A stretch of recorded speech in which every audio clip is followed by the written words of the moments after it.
Olá a todos e todas, eu sou Arthur Ferreira, repórter da Agência Mural, e hoje converso com o escritor e músico Tiaraju Pablo de Andrea, que é professor da Unifesp Campus Zona Leste e coordenador do Centro de Estudos Periféricos. Nascido na Vila União, periferia da Zona Leste de São Paulo, Tiaraju estuda e pesquisa as relações entre política, cultura e periferias. Além disso, também pesquisa a formação do sujeito periférico e quem ele é na sociedade brasileira e pensa propostas para futuros melhores para as regiões periféricas da capital paulista. Olá, professor Tiaraju, e obrigado pela sua participação. Boa tarde, boa noite, bom dia. Espero que vocês estejam bem. Muito obrigado pelo convite, Arthur. Muito obrigado, Agência Mural, pelo convite. Professor, para a gente começar a nossa conversa, o senhor poderia explicar um pouco para o nosso público quem é e como pensa o sujeito periférico? Essa é uma boa pergunta, Arthur. Essa é uma boa pergunta. Eu acho que esse conceito de sujeito periférico ou de sujeita periférica tenta dar conta de um tipo de organização política que começa a ocorrer nas periferias de São Paulo, fundamentalmente a partir da década de 90. A gente costuma dizer que sujeito periférico ele é fruto de um tempo histórico. Então, quando a gente fala de sujeito periférico, não queremos tentar dar conta de uma história ancestral das periferias ou uma história que vem desde tempos remotos. Não. Sujeito periférico é um tipo de postura e de organização política frente ao mundo derivada do contexto histórico em que essas pessoas estão inseridas. Então, a gente tem um contexto, a partir da década de 90, de crise dos movimentos sociais, crise dos partidos políticos, crise de representações nos sindicatos, que tem a ver também com um tipo de crise da classe trabalhadora brasileira, por conta fundamentalmente do advento do neoliberalismo, que começa a atacar as políticas públicas e começa a atacar também, fragilizar a classe trabalhadora. E aí isso vai derivar num contexto de bastante violência nas periferias, aumento da pobreza e aumento da violência. Violência, às vezes, por conta de atritos entre máfias locais ou gangues locais, mas uma violência fundamentalmente proporcionada por um projeto da burguesia brasileira contra moradoras e moradores das periferias, fundamentalmente negros, levados a cabo pela polícia militar. Esse ciclo de violência ele perpassa toda a década de 90 e começo dos anos 2000, e essa juventude ela começa a perceber que uma das formas de pacificar os territórios e também se organizar politicamente era por meio da cultura. Então, a cultura, num determinado momento, ela vira uma espécie de refúgio num momento muito difícil de se organizar politicamente, mas num momento também que era necessário recosturar as relações sociais numa periferia que estava muito assediada, muito desconfiada das pessoas umas com as outras, tecido social muito esgarçado, muito medo, né? Muito temor, muito trauma. Então, a gente começa a perceber que por conta do aumento da pobreza, por conta da dificuldade organizativa, por conta do aumento da violência, da fragilização de formas políticas anteriormente mais consolidadas, uma fração da juventude começa a ver a possibilidade de se organizar politicamente por meio da cultura. Isso vai crescendo com o decorrer dos anos, né? Com o decorrer das décadas, essa adesão da juventude periférica a formas organizativas por meio da arte e da cultura. E essa adesão ela vai responder a anseios políticos, porque essa juventude ela começa a observar que há a possibilidade de se movimentar politicamente por meio da cultura, por uma questão relacionada à crise no mundo do trabalho, o mundo do trabalho cada vez mais precarizado e com mais dificuldades de inserir esse jovem morador da periferia, que vê a possibilidade de editais, vê a possibilidade de auferir renda por meio da arte, por meio da cultura. Também tinha uma intenção de tirar o estigma desses bairros de periferia, né? Um estigma que foi construído pela mídia, pela imprensa, pelo poder público. Então, a arte e a cultura ela também vai servir como uma forma de ressemantizar como esses bairros eram enxergados para o todo da sociedade. Então, meio que uma forma de dizer, olha, Ninguém oculta que nas quebradas existe pobreza e violência, mas nas quebradas também tem muita arte, tem muita cultura, tem muita potencialidade, tem muita criatividade. E essa forma de fazer política, ela vai se entrelaçando com os tempos históricos mais atuais e ela vai produzindo uma afirmação dos territórios periféricos, né? Uma passagem um pouco do estigma para o orgulho, ou uma passagem de uma imobilidade para uma tentativa de organização. Então, quando a gente chama de sujeito periférico, é se organizar politicamente num contexto histórico, onde há uma dificuldade de se organizar em outras esferas, e por meio da cultura isso se potencializa. Porém, é interessante notar que essa consciência de pertencimento às periferias, essa afirmação sobre o território periférico ou pelo território periférico, tem um empurrão pela arte, pela cultura, mas nem todo mundo que se transforma numa sujeita periférica ou num sujeito periférico faz arte e cultura. Eu acho que é importante salientar isso. Às vezes são pessoas que estão ligadas ao movimento de moradia, às vezes é um entregador, às vezes é uma pessoa que está trabalhando como entregador, como Uber, mas que afirma o território, no sentido de que afirma um pertencimento ao território. Essa construção dessa afirmação do pertencimento teve um empurrão bastante importante dado pelo chamado mundo da cultura, ou das expressões culturais, mas não necessariamente toda sujeita periférica e todo sujeito periférico está no mundo das artes e no mundo da cultura.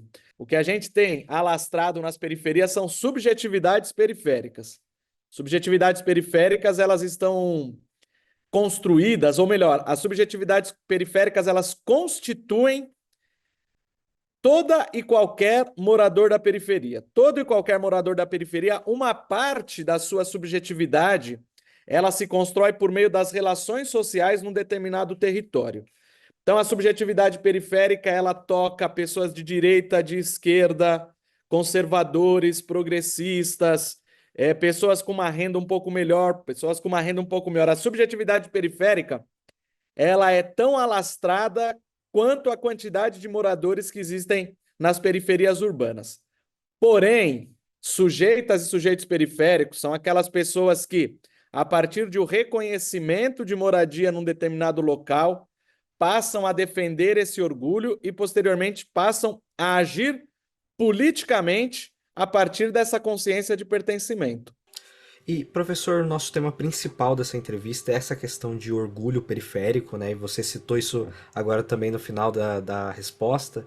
E pensando que existem essas diferentes subjetividades, como você explicou, dos moradores das regiões periféricas, o que diferencia eles dos moradores das regiões centrais de uma cidade como São Paulo, que é uma cidade muito grande, que é um poder econômico e político muito grande? O que diferencia esses sujeitos periféricos com essas subjetividades diversas dos moradores das regiões centrais? Eu acho que tem um ponto muito importante, Arthur, para salientar que quando a gente fala de periferia de São Paulo, a gente antagoniza com dois centros diferentes. Eu gosto muito de enfatizar isso, porque às vezes, senão, a discussão ela fica um pouco manca. As periferias de São Paulo, elas têm um contraste com o centro de São Paulo, mas o principal contraste das periferias de São Paulo é com a região sudoeste da cidade de São Paulo.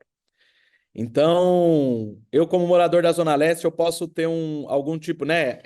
O contrastar centro-periferia, a gente logo na cabeça vai pensar em centro de São Paulo. O centro de São Paulo, ele tem uma característica ambígua, porque o centro de São Paulo, ele é empobrecido, mas ao mesmo tempo ele tem muitos equipamentos urbanos, ele tem muita infraestrutura urbana. Então, qualquer morador do centro de São Paulo tem uma possibilidade de acesso a equipamentos urbanos mais facilitado do que um morador das periferias por conta de toda a infraestrutura urbana que historicamente se constituiu nos bairros do centro. Vias de metrô, vias de ônibus, possibilidade de comércio, possibilidade de emprego, acesso a equipamentos públicos. Você não tem como comparar a cidade que o Distrito da República ou que o Distrito da Sé oferece com relação ao que o Distrito do Grajaú ou o Distrito de Guaianazes oferece. ainda que a gente assuma, né, que no centro de São Paulo exista pobreza também. Porém, no centro de São Paulo também tem classe média, né? E aí é interessante a gente notar, tem um debate bastante contemporâneo, né? Enquanto as periferias estão brigando durante anos para ter implantação de áreas verdes e parques, basta uma pressão da classe média do centro para ter os seus parques, a liberação para a construção do seu. A gente teve o Parque Augusto alguns anos atrás e essa semana que passou o Parque do Bexiga. Para a gente perceber que centro e periferia, por mais que tem muita gente que quer igualar, falar, centro e periferia é tudo a mesma. Não, não é a mesma coisa. O centro de São Paulo, ele tem vantagens e vantagens comparativas com relação às periferias, mas a gente não pode ocultar que no centro existe pobreza e existe uma população que mora no centro que está em condições muito difíceis. Por isso, eu gosto de dizer que quem antagoniza com as periferias é a região sudoeste. Então, se eu tivesse que dizer para você qual que é o centro da cidade de São Paulo, é a Faria Lima. Então, quando a gente está falando de Grajaú, Brasilândia, Capão Redondo, Itaquera, Sapopemba, Itaim Paulista, Vila Nova Cachoeirinha, Cidade Ademar, Jardim Ângela, e está pensando com quem a gente está contrastando quando fala de centro, é Faria Lima e arredores. Itaim Bibi, Moema, Ibirapuera, Cidade Jardim, Jardim América, Jardim Europa, e depois os bairros de classe média alta ao redor desses bairros, Alto de Pinheiros, Perdizes, Pompeia, o próprio Morumbi, o Brooklyn. Essa região onde tem um alto poder aquisitivo concentrado. Então, quando a gente fala de periferia, a gente antagoniza com esses bairros. E o centro de São Paulo ele tem a sua característica própria. Mas o centro histórico de São Paulo ele não é o maior problema das periferias. A gente precisa a todo momento enfatizar isso e convencer as pessoas para a gente melhorar o debate, porque o debate ele ainda fica muito frágil quando a gente pensa num primeiro momento no centro. Mas aí, aprofundando a tua pergunta, Arthur, eu acho que o que caracteriza as diferentes subjetividades periféricas que internamente as periferias elas podem ser diferentes, mas elas têm algo que as unifica quando a gente contrasta com outras regiões da cidade. E aí esse ponto de unificação de subjetividades periféricas é formas de relações sociais próprias dos bairros periféricos que ocorrem por conta de uma conformação social e urbana específica das periferias que vai ser diferente, por exemplo, de um morador que nasce e cresce nas Perdizes, que vai ser diferente de um morador que nasce e cresce num edifício de alto padrão do Morumbi. Então, o que é essa subjetividade periférica? Estudar a escola pública, aquela escola pública precária, aquela escola pública que os professores vão dar aula chateados porque a escola não tem infraestrutura, é o tempo de deslocamento até os locais da cidade onde estão os empregos, e aí esse tempo de deslocamento é feito por transportes públicos bastante precários, muito tempo perdido no deslocamento em condições muito ruins.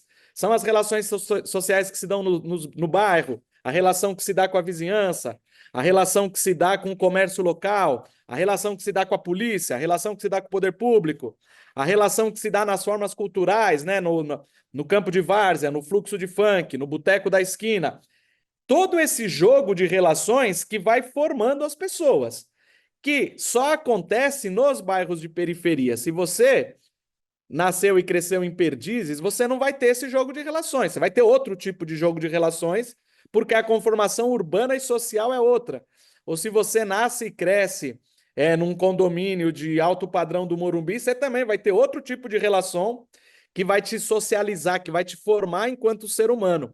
Então, quando a gente fala de subjetividade periférica, é todo esse jogo de relações que só tem nesses espaços. A presença massiva de igrejas evangélicas, a presença católica, o fluxo de funk, o time de várzea, o tempo de deslocamento, a relação com o poder público de opressão precária, uma presença muito grande de população nordestina, com a sua cultura, com as suas formas de ver, né? Um tipo de musicalidade própria, um tipo de inserção no mercado de trabalho própria dos bairros periféricos, porque nos bairros de periferia as pessoas são classe trabalhadora e classe trabalhadora precarizada, né? Uma presença negra muito grande.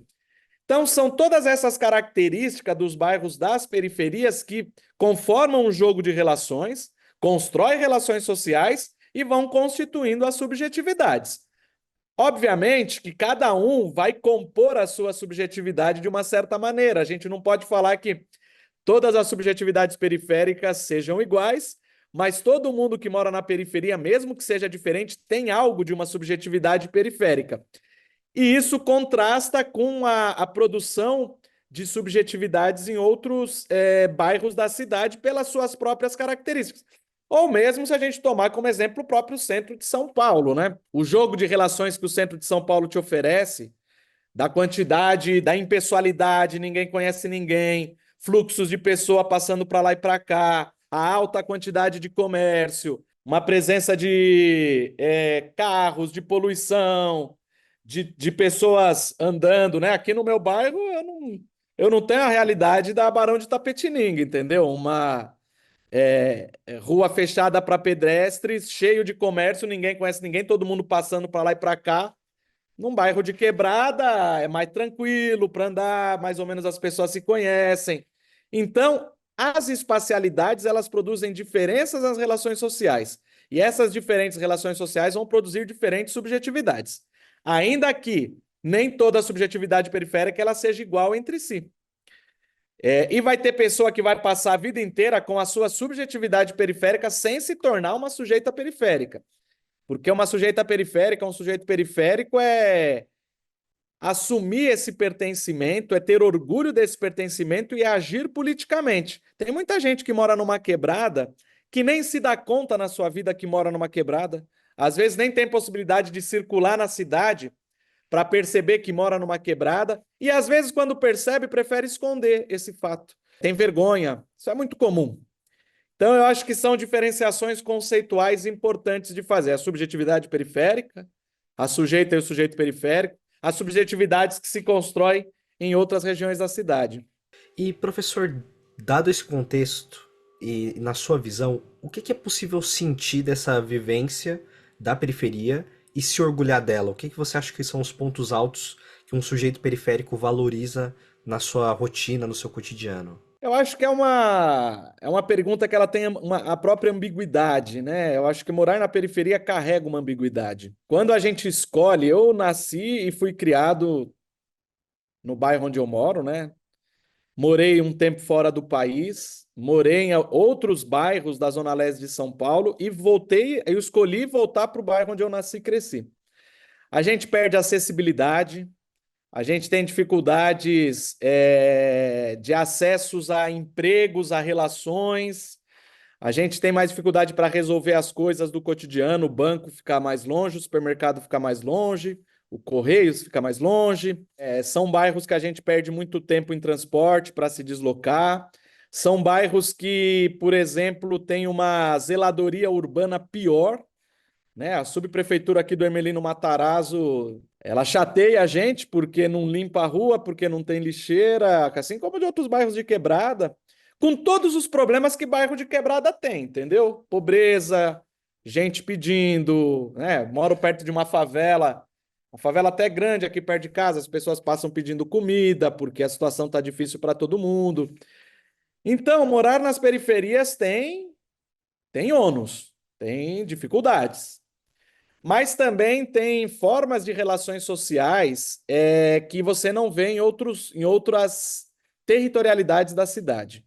Afetos, partilhas, solidariedades, a maneira como a cultura se apresenta num bairro de quebrada é uma coisa que eu não trocaria. Então, a gente tem o culto evangélico de domingo de manhã, o fluxo de funk no sábado à noite, a roda de samba no sábado à tarde, o culto de umbanda na sexta-noite, a feira livre no sábado, o jogo de várzea no domingo. Tem uma série de coisas que compensam, que eu falo, pô, isso daqui me pertence, isso daqui faz eu sentir orgulho, uma presença nordestina, uma presença africana, né? Uma presença trabalhadora, operária, com seus valores, com a sua ética, com o seu modo de ver o mundo, com um tratamento mais humano entre as pessoas. Eu não sei se eu toparia morar na Santa Cecília, eu não sei se eu toparia morar na Vila Pompeia. Eu não sei se eu toparia morar em Moema, por conta de que as relações elas se configuram de uma outra maneira, né? Então eu acho que a coisa mais bonita que as periferias têm e que configura como sendo talvez o principal motivo do orgulho periférico são as relações sociais. São a possibilidade da partilha, da solidariedade, da troca, do aprendizado, do crescimento mútuo. Então, eu acho que todos esses valores são valores que a gente observa nas periferias e que a gente deve defender como projeto de sociedade, né? E aí tem um outro debate bastante interessante, que é um debate urbano, porque a gente luta muito para que equipamentos urbanos, postos de trabalho existam também nas periferias, para que as pessoas elas não tenham tantas precariedades nos seus bairros, ao mesmo tempo que as pessoas não precisem se deslocar tanto pela cidade para trabalhar, para fazer compra, para estudar, para resolver as coisas das suas vidas. Mas eu não gostaria que os bairros de periferia virassem centro, porque eu acho que se um dia a periferia virar centro, ela perde seu encanto. Então a gente quer a melhora dos serviços públicos como um direito, mas eu não sei se a gente tem que lutar para ser o centro de uma cidade burguesa, sabe? O centro, a gente virou centro de uma cidade capitalista, porque agora tem vários fluxos de metrô e tem comércio, mas aí a centralidade, o que que é? A impessoalidade, a disputa, o individualismo, o não reconhecimento das pessoas. Eu gosto de reconhecer meus vizinhos, saber de onde que vieram, saber a história das famílias, saber que são famílias que tiveram um corre muito parecido com a da minha família, né? Corres dos mais variados tipos. Tem uma história compartilhada, isso é muito importante.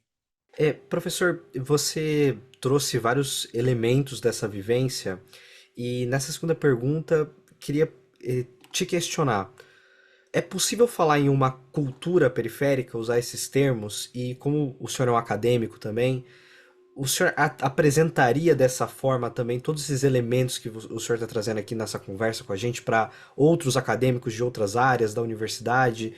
É possível falar nisso em cultura periférica? Eu acho que é possível falar em cultura periférica, ainda que, para mim, cultura periférica não é o que as pessoas acham que é cultura periférica. E aí, por que que eu estou dizendo isso? Se institucionalizou, se consolidou uma ideia de que quando a gente fala de cultura periférica, é slam, funk, roda de samba, literatura marginal. É um pouco, inclusive, porque a minha geração ajudou a construir isso, né? Cultura periférica virou quase que um filão do mundo das artes, né? Ah, tem a cultura clássica, tem a cultura periférica, que é isso, isso, isso. Na minha trajetória de morador de quebrada, cantor de samba e pesquisador da chamada cultura periférica, talvez há 10, 15 anos atrás eu também respondesse isso. Hoje eu acho que a cultura periférica, eu defendo a ideia de que cultura periférica é algo muito mais alargado, amplo, do que isso que a gente defendeu em algum momento ou que a maioria das pessoas pensa que é cultura periférica. Cultura periférica é o sertanejo, cultura periférica é o jique, cultura periférica é quebrada queer, cultura periférica é quem escuta forró, cultura periférica é tudo que é gospel, gospel é cultura periférica. Não é só o que necessariamente a gente gosta e escuta, entendeu? Cultura periférica é tudo que tá rolando nessa quebrada, que é uma quebrada diversa, de gente que veio de vários lados e que tem vários gostos. Inclusive, essa é uma das potências da periferia, é essa diversidade. Se tem uma coisa que a periferia tem que Perdizes não vai te dar e que o Morumbi não vai te dar é essa diversidade. De você estar caminhando numa quebrada e você vai ouvir um vizinho que está escutando Cassiane do gospel, o outro vizinho vai estar escutando Jorge Mateus, o outro está escutando o Paulinho da Capital num funkão e o outro está escutando Exalta Samba. E é isso. E o outro está escutando Luiz Gonzaga. A quebrada é isso. A quebrada é várias pessoas de vários lugares com gostos distintos e tudo isso é cultura periférica. Isso, se a gente estiver falando só de produção artística, que é outra coisa que eu gosto também de debater. A gente pode entender cultura como produção artística, mas a gente pode entender cultura também como modo de vida. E aí, quando a gente entende cultura como modo de vida, o rolê, ele amplia muito mais. Porque modo de vida é a maneira como a gente se veste, como a gente fala, o que que a gente come, como que a gente organiza nossas relações familiares, como que a gente lida com... Tudo isso é modo de vida. E o modo de vida, ele vai ser um cruzamento entre as matrizes culturais de um determinado lugar, a matriz afro, a matriz nordestina, a matriz caipira, dentro de um contexto urbano precarizado. Então, essa que é o jogo. Quando a gente, se eu tivesse que dizer para você o que eu compreendo como cultura periférica hoje, é a junção de práticas sociais oriundas do Nordeste brasileiro, de práticas sociais oriundas em África, em solo brasileiro, de práticas sociais indígenas, e aí em solo brasileiro, né, periferia urbana, de práticas sociais oriundas da Europa, que a gente também aprendeu e retraduz em periferia urbana, de práticas sociais do mundo caipira, do mundo sertanejo, do mundo quilombola, do mundo caiçara, dos vários nordestes do Brasil que vão se encontrar nas periferias urbanas e vão ter que se reproduzir num contexto de precariedade. Porque quando essas culturas diversas elas se encontram, elas também não estão em qualquer território, elas estão num território específico, com as suas características de precariedade, territórios subordinados no espaço, territórios dominados, né? Porque as periferias elas são dominadas pelo grande capital ou pelo aparato repressor, e a gente precisa assumir isso, né? Ainda que a nossa luta seja para a nossa emancipação e para a nossa libertação. Mas cultura periférica é esse amálgama, é tudo isso junto e misturado, confinado pela estrutura precária, que é uma estrutura social, que é uma estrutura urbana. Então, são todas essas práticas culturais tentando se expressar num determinado território. Vou dar um exemplo bem banal, mas é um exemplo. Na Zona Leste de São Paulo, a gente tem muitas pessoas que são descendentes dos cariris, que é um povo indígena do Nordeste brasileiro, e que veio muita gente para cá. Assim como tem Pancararu da Bahia, que veio para cá, assim como tem Pataxó da Bahia, né? Pancararu de Pernambuco, Pataxó da Bahia. Pessoas ou descendentes diretas de quem estava aldeado, ou já em 2 ou 3 gerações, mas a gente não pode dizer que uma pessoa que é descendente de Pataxó, em Guaianazes, ela reproduza da mesma maneira a sua cultura da maneira que reproduzia no interior da Bahia. Porque o rolê é outro, porque o contexto é outro. Ainda que ela guarde coisas. Mas ela também, essa pessoa ela está obrigada a conviver com outras culturas que estão naquele mesmo espaço e que também estão sendo retraduzidas por esse contexto, que é um contexto com múltiplas determinações. Então, eu acho que cultura periférica é algo que existe, mas é algo que é bastante complexo, inclusive contraditório internamente. Até porque, Arthur, a cultura periférica, ela não está apartada da sociedade capitalista. Periferia, ela também está dentro da sociedade capitalista. Então, a cultura periférica, ela tem muita coisa virtuosa que a gente tem que defender, mas na cultura periférica também tem racismo, na cultura periférica também tem machismo, na cultura periférica também tem pessoas individualistas, na cultura periférica também tem um monte de coisa que a gente precisa mudar quando a gente está pensando numa outra sociedade. E uma outra sociedade é também projetar uma outra cultura. Se a gente pensa que cultura é modo de vida, que cultura é relação social. Então, esse termo barra conceito cultura periférica, ele tem várias formas de ser compreendido, mas é um termo bastante complexo, porque ele reúne duas palavrinhas que as duas são muito complexas internamente. Cultura é uma palavra muito complexa e periferia é uma palavra muito complexa. E quando você junta as duas, você potencializa essa complexidade. Professor, em outra situação, você chegou a dizer que as soluções para um Brasil melhor vêm da periferia, surgem das periferias. Por que que você acredita nisso? E você poderia citar exemplos do que você acredita que são essas potencialidades para um futuro melhor? Eu acho que as periferias urbanas, elas, por terem se constituído por processos de migração, fundamentalmente de migração interna, com uma presença muito grande de trabalhadoras e trabalhadores, um protagonismo das mulheres nas lutas populares. Esses territórios eles foram obrigados a pensar soluções, né? Pensar soluções era uma necessidade para continuar sobrevivendo e vivendo. E isso vai resultar que as periferias urbanas elas passam a produzir muitas boas soluções que depois se alastram para o país. A gente pode pontuar, por exemplo, várias políticas habitacionais, políticas de moradia, que depois viraram política pública, mas que foram formuladas em territórios periféricos, como é o caso dos mutirões e casas populares, por exemplo. A gente pode pensar no SUS, que é uma política pública modelo para o mundo, né? O Sistema Único de Saúde ele é muito avançado. Ele não funciona bem porque ele é boicotado. O Sistema Único de Saúde ele foi criado fundamentalmente por mulheres da Zona Leste de São Paulo, num contexto ditatorial, inclusive, e essa ideia depois ela começa a se esparramar e começa a ser acolhida por mulheres de outras quebradas de São Paulo e depois por periferias do Brasil todo, e depois isso é formulado conceitualmente e vira o SUS que está na Constituição brasileira, inclusive. A gente pode pensar a Lei de Fomento à Cultura das Periferias, que foi uma lei que foi pensada por coletivos culturais das periferias de São Paulo, que se reuniram e formularam um projeto, né?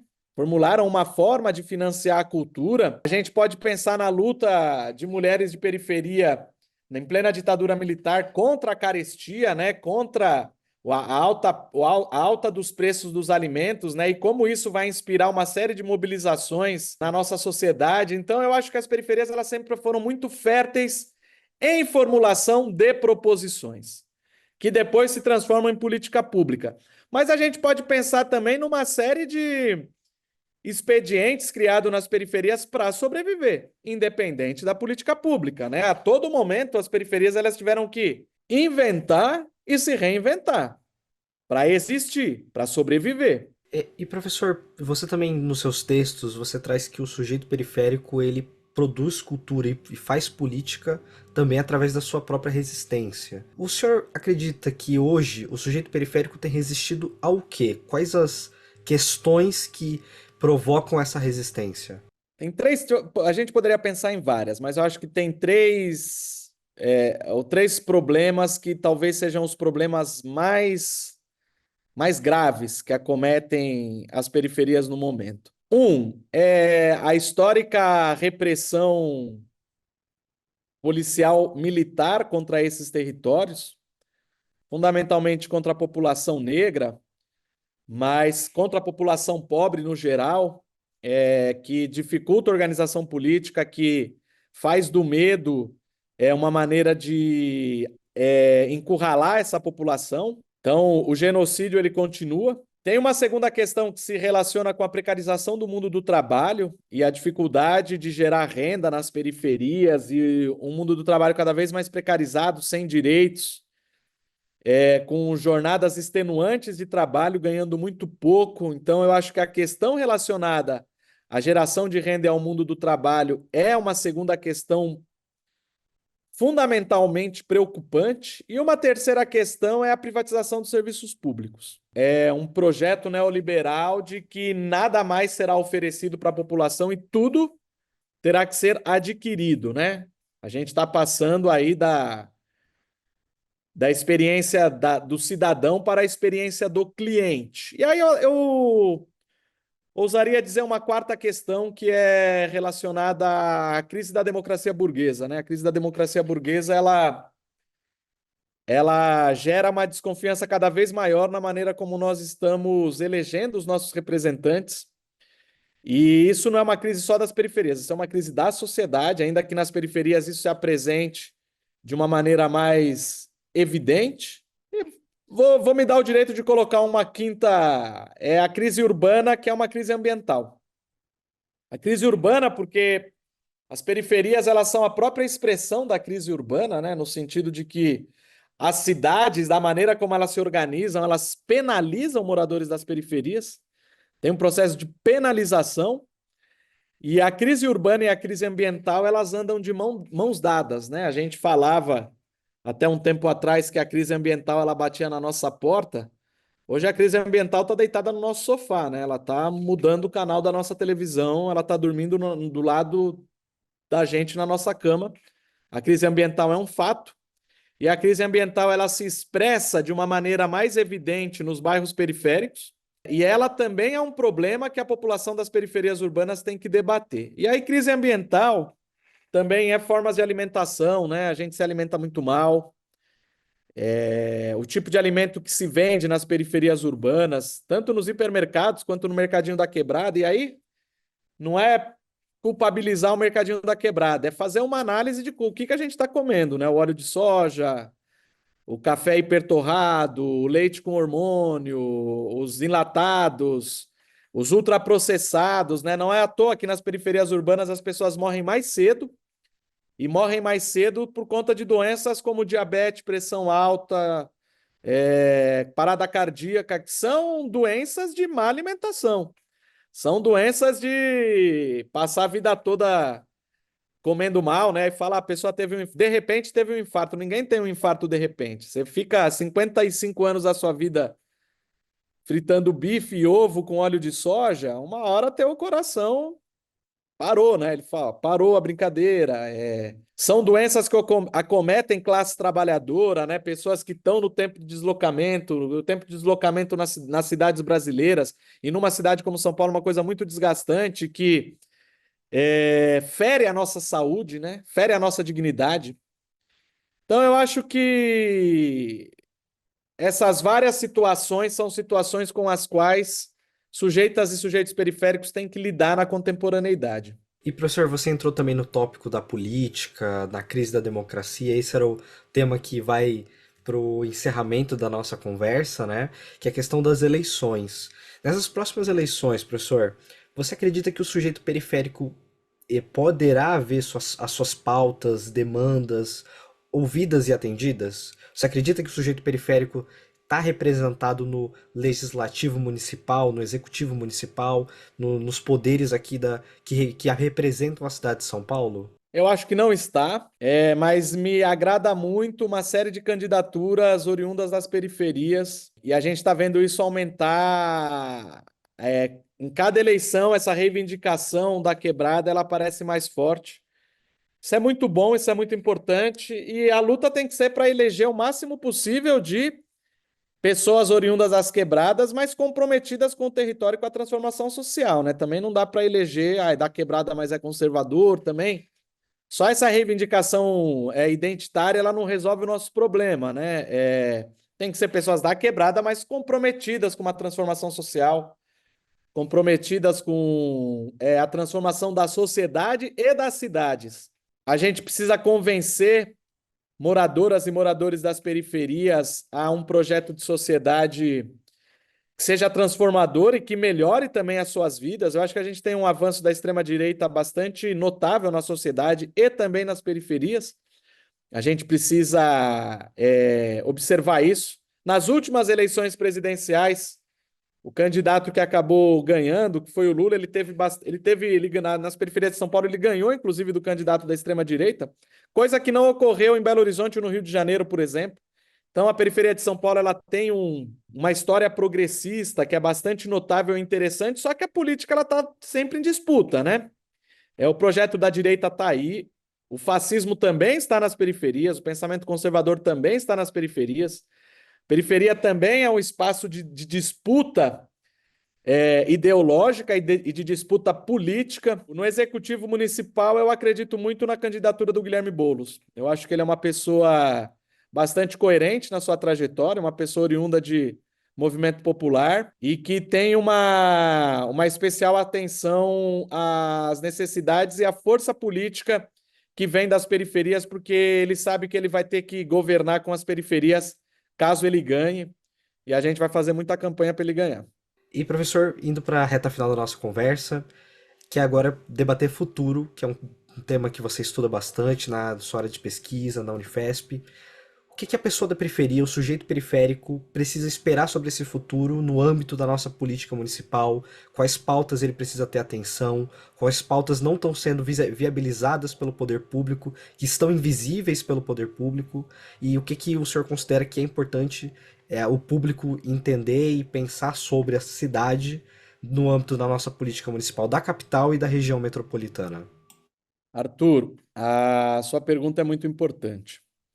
Nós, como moradoras e moradores das periferias, a gente tem que a todo momento fazer um exercício de imaginação de que futuro a gente quer. A gente faz muito pouco esse exercício. A gente projeta pouco e a gente precisa projetar mais. Então, como que a gente gostaria que a quebrada fosse daqui a 30 anos?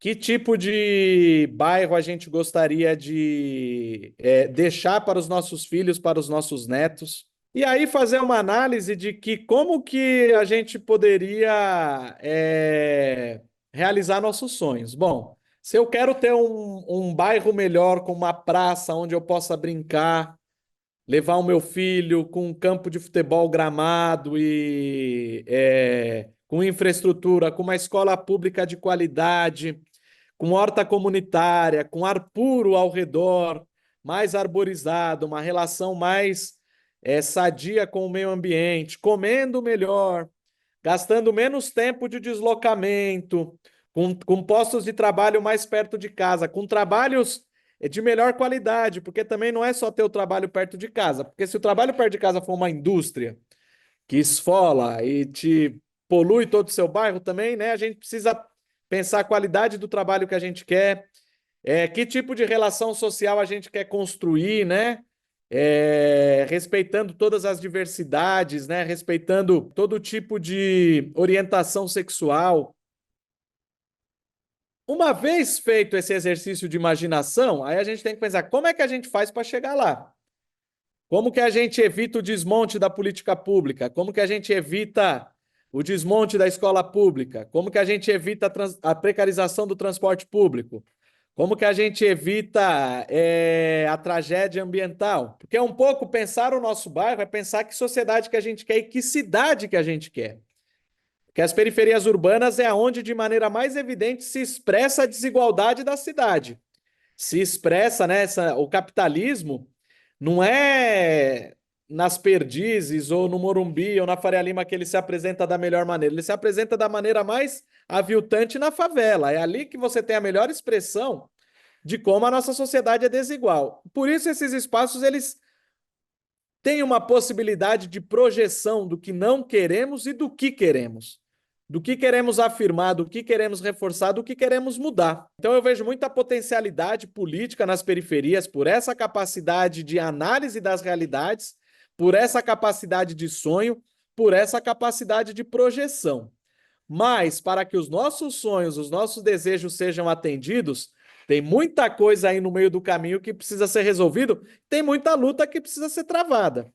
Tem muita organização política que precisa ser feita. O futuro que a gente quer, ele não vai cair do céu, ele vai ser construído. Ele vai ser construído com mobilização, organização política e conscientização. Perfeito. Professor, muito obrigado por esse contexto, por responder todas as nossas dúvidas e perguntas. E obrigado por participar. Muito obrigado mesmo, viu? Obrigado, Arthur. Obrigado, Murilo, também. Foi ótimo estar aqui com vocês.